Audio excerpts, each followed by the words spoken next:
Nadie te lo dice, pero lo que realmente importa no es el precio de XRP, sino hasta dónde puede funcionar la infraestructura antes de romperse. Porque XRPL no es un token, no es una inversión, no es un meme. Es una tubería industrial de liquidez global diseñada para mover dinero a escala planetaria. Y toda tubería tiene un límite. Si aplicas demasiada presión, estalla. Y hoy vamos a calcular exactamente dónde está ese límite, cuándo XRPL dejaría de ser competitivo y qué cambios deberían aplicarse para reforzar la tubería si llegamos a ese límite. Y sobre todo, cómo piensan realmente las instituciones financieras cuando evalúan XRPL. Porque la mayor parte de la comunidad de XRP piensa como inversores retail, pero no piensan en este ecosistema como un diseño para los bancos. Este ecosistema no está diseñado para nosotros, está diseñado para la banca comercial y la banca central. Está diseñado para cámaras de compensación, para infraestructuras críticas. Y como he explicado en el pasado, el que mejor refleja este pensamiento es el CEO de Flair, Hugo Filion, cuando dice abiertamente que con el retail están testeando el sistema porque los bancos entran solo cuando las auditorías demuestran que esto es seguro. Hoy vas a ver a XRPL cómo lo vería un banco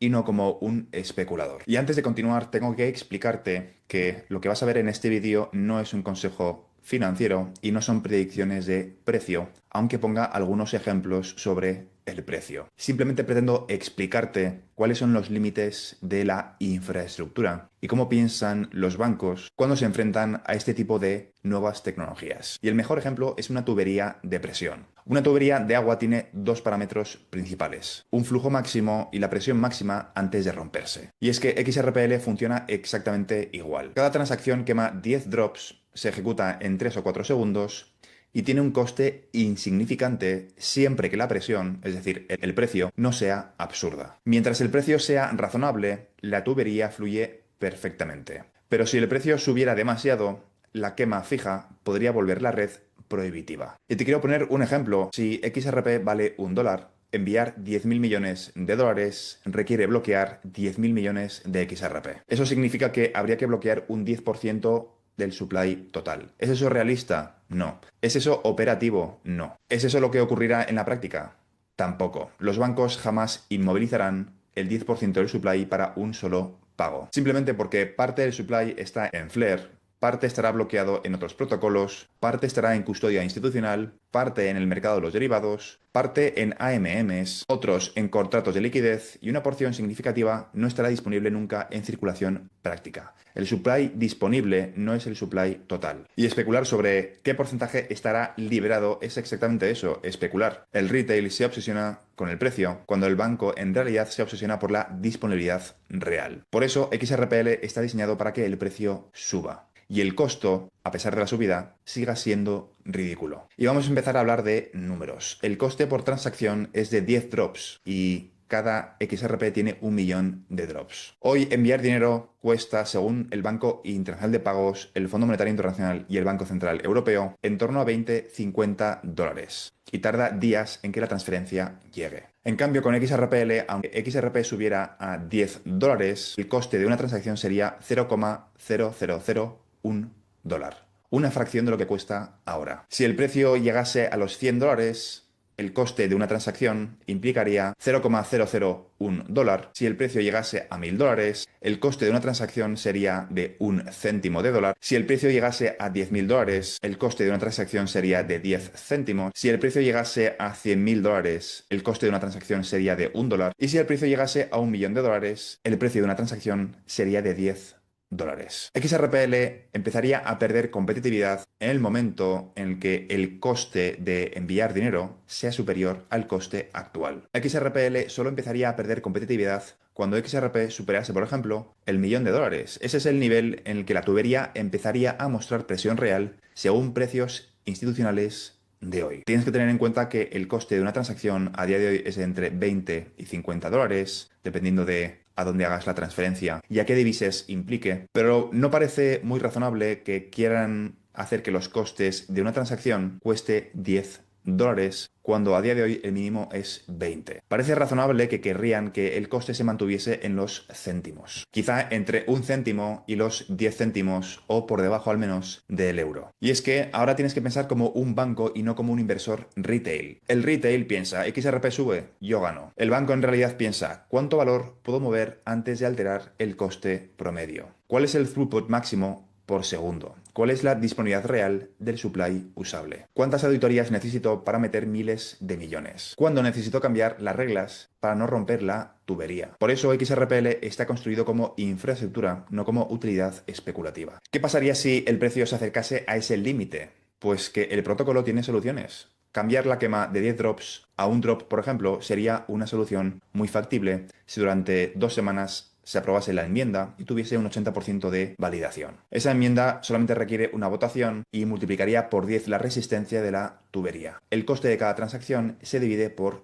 10. La realidad es que el 10% del supply para enviar 10 billones no ocurrirá en la vida real. Hay demasiados instrumentos financieros disponibles. Y es que la realidad es que desconocemos la arquitectura final del ecosistema. No porque no exista, sino porque la mayoría de los actores están bajo NDAs. Estos productos no están diseñados para nosotros. Todo el sistema está en una fase de validación institucional. Hugo Filion lo dijo de una forma bastante clara recientemente. El retail está testeando la infraestructura. Las instituciones entrarán cuando todo esté auditado. Retail es lo mismo que prueba de estrés y las instituciones serán el uso real. Y es que tiene todo el sentido del mundo. Los bancos no van a poner 20.000 millones en un sistema que no ha sido testeado con millones de usuarios retail rompiendo cosas. Y repito, no te quedes con las cifras del precio de XRP. La pregunta no es cuánto va a valer XRP. La pregunta real es cuánta presión puede soportar XRPL antes de necesitar una actualización. Quizá bajando de 10 drops a un drop. Y es que lo que hemos visto hoy es bastante claro. La tubería está diseñada para soportar presiones extremas. El coste se mantiene en céntimos, incluso a precios absurdamente altos. Y si alguna vez hiciera falta reforzar la tubería, el protocolo puede actualizarse. El supply usable no es el supply total. Y los bancos piensan en disponibilidad, throughput y auditoría, no en precio. Quítate el precio de la cabeza porque el mercado de los derivados es de 3 cuatrillones de dólares. Con que XRPL capture un 10% de ese mercado ya es más que suficiente para ver retornos absurdamente elevados comparado con las bolsas tradicionales. Y no me creas a mí, pregúntale a ChatGPT, por ejemplo, cómo piensa un banco y saca tus propias conclusiones. Porque en un ecosistema lleno de ruido y especulación, los únicos que realmente saben hacia dónde va esto son aquellos que lo están construyendo y no somos nosotros. Hugo Filion, Flair, los arquitectos de XRPL, David Schwartz y los demás, y sobre todo las instituciones que esperan silenciosas detrás de sus NDAs. Créeme que cuando las tuberías empiecen a mover liquidez del mundo real, el retail entenderá por fin que XRP nunca fue un token, fue siempre una infraestructura. Repito, olvídate de el cuándo y a qué precio, quédate con la idea de que los costes de las transferencias probablemente tengan que estar entre un céntimo y un euro. Y esta es mi suposición personal, no estoy hablando del precio, estoy intentando transmitir en este vídeo simplemente cómo piensan las instituciones, no cómo piensan los inversores retail. Estos son el tipo de conversaciones que las instituciones hacen al equipo de Ripple para entender hasta dónde pueden apretar la maquinaria. Quieren saber dónde está el límite. ¿Cuánto pueden crecer los mercados financieros? ¿Cuánto pueden apretar la maquinaria antes de que reviente? XRPL, repito, no es una moneda, es una tubería industrial diseñada para mover liquidez del mundo. Una tubería que no falla, que no revienta y que no se oxida. Y que si algún día necesita reforzarse, bastaría una actualización para convertirla en prácticamente indestructible. En un mundo donde los bancos buscan velocidad, eficiencia y reducción del riesgo sistémico, la infraestructura importa más que el precio. Y esta infraestructura, esa tubería, ese raíl global, tiene un nombre por encima de los demás y se llama XRPL. Y repito, con este vídeo no te estoy diciendo que XRP se va a 1.000.000, no te estoy diciendo que XRP se va a 100.000 y no te estoy diciendo que XRP va a explotar. Este vídeo no es un consejo financiero. Este vídeo lo que sí que es una explicación de cómo piensan los bancos cuando analizan una infraestructura de pagos. Es un análisis del límite económico del protocolo, no del precio de mercado. Y es un análisis, una reflexión sobre cuándo XRPL necesitaría una actualización estructural. La conclusión es muy clara. XRPL no se va a romper ni en escenarios de precios extremos. La tubería está diseñada para soportar presiones, repito, absurdamente altas. Y como te he explicado, si alguna vez hiciera falta una simple enmienda, técnica evitaría la ruptura y que los costes siguiesen siendo bajos. Si te ha gustado este vídeo, considera suscribirte. Te recuerdo que en este canal cubro todo lo relacionado con el sector de activos digitales, en concreto la transición controlada de todo el sistema financiero hacia tecnologías de contabilidad distribuida, es decir, XRP, XLM, XDC, SHX, HBAR, Flare y un conjunto de activos digitales que van a cumplir un propósito complementario en el futuro sistema financiero basado, entre otras muchísimas cosas, en el estándar ISO 20022. Y todo esto englobado dentro de una transición muchísimo más compleja y profunda que consiste en dejar atrás el capitalismo y comenzar una nueva era postcapitalista, post-IA, post-trabajo, donde la inteligencia artificial y los robots humanoides toman el control de la economía, provocando lo que muchos están bautizando como la singularidad económica, el desacople del crecimiento del mercado laboral del crecimiento del PIB. Y todo esto explicado desde el punto de vista de las oportunidades que nos vamos a encontrar en el proceso para los inversores retail como tú y como yo. Esto es todo por ahora y nos vemos en el siguiente vídeo. Un saludo.